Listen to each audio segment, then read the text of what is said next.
انگریزوں کے دور سے ہے اور انگریزی حکومت نے کبھی بھی یکساں سول کوڈ نافذ کرنے کی بات نہیں کہی. یہ پوائنٹ ہمیں یاد رکھنا چاہیے.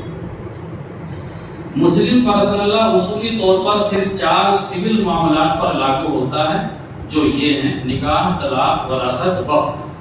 باقی چیزیں ان کے ذیل میں آتی ہیں. مسلم پرسنل لا بین المذاہب نکاح پر لاگو نہیں ہوتا. بات سمجھنے کی، مسلم پرسنل لا بین المذاہب نکاح پر لاگو نہیں ہوتا. یعنی اگر کوئی مسلم مرد یا عورت کسی غیر مسلم سے نکاح کرتا ہے تو یہ خصوصی میرج ایکٹ کے تحت آتا ہے. اس کے لیے الگ سے کوئی قانون نہیں ہے. جو ہندوستان کا قانون ہے وہی سب پر لاگو ہوتا ہے.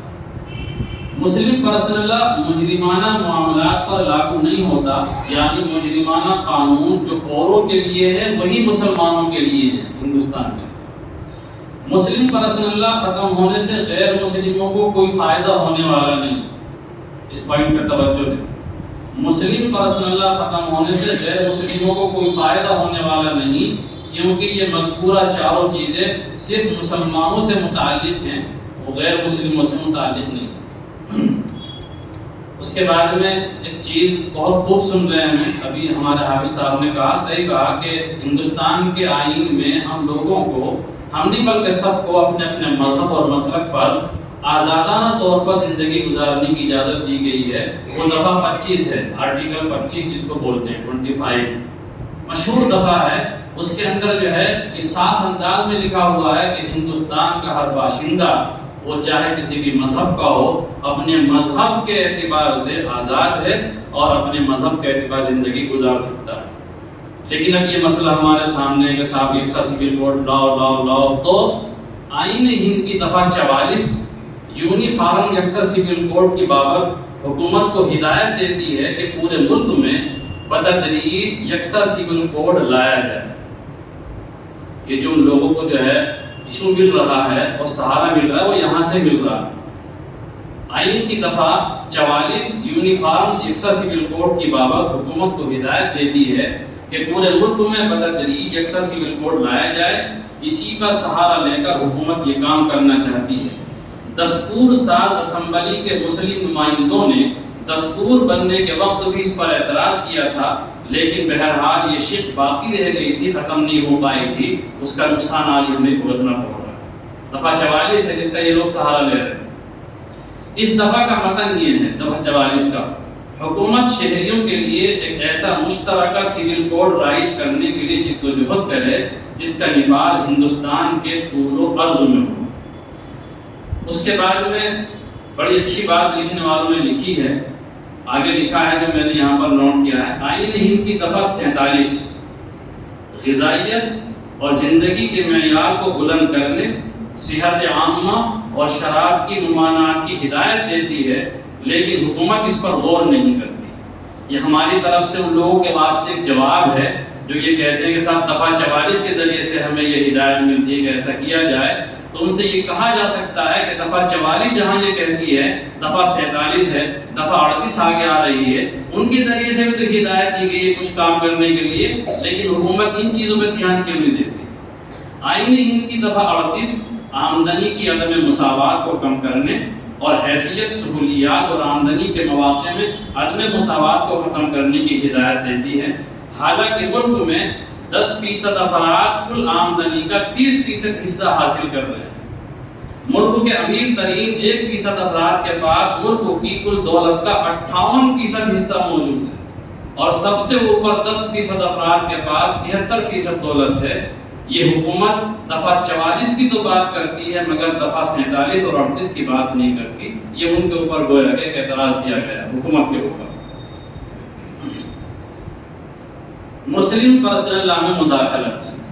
آج UCC کے نام پر مسلم پرسنل لا میں کوئی نئی مداخلت نہیں کی جا رہی ہے، بلکہ اس سے پہلے بھی اس طرح کی مضمون کوششیں ہوتی رہی ہیں، اور الحمدللہ مسلمانوں کی جدوجہد اور پیہم کوشش سے وہ ختم یا کالعدم ہوتی رہی. چنانچہ 1972 میں راجیہ سبھا میں لیک پالک نامی بل لایا گیا، متبنہ، ابھی جس کا تھوڑا سا تذکر آیا ہے، جس میں گود لیے بیٹے کو حقیقی بیٹا گردانا گیا.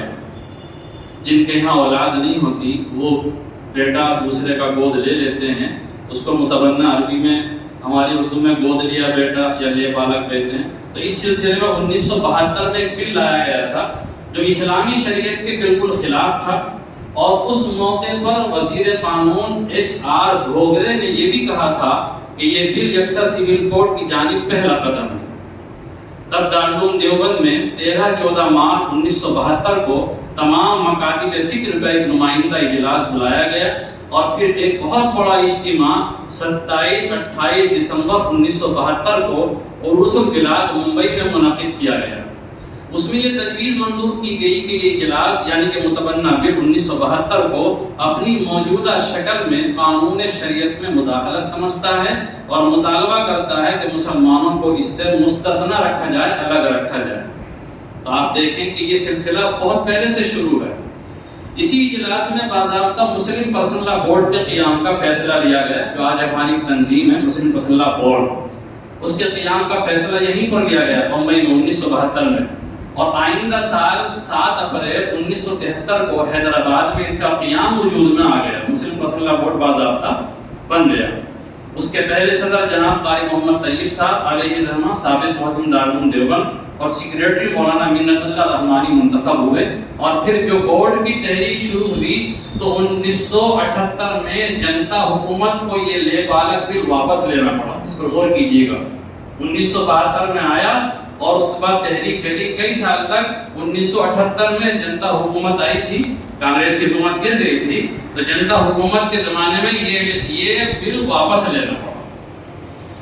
اس کے بعد آپ دیکھیے 1975 میں اندرا گاندھی نے ایمرجنسی نافذ کر دی اور سنجے گاندھی نے جبری طور پر نسبندی کی مہم چلائی، اور مسلمان اس حکم کا خاص طور سے نشانہ تھے. مگر ہمارے کابر نے اسی ماحول میں متفق فیصلہ لیا کہ جبری نسبندی اسلام میں حرام ہے. 1980 میں کانگریس کی حکومت نے اس متبنہ بل کو دوبارہ پارلیمنٹ میں پیش کیا.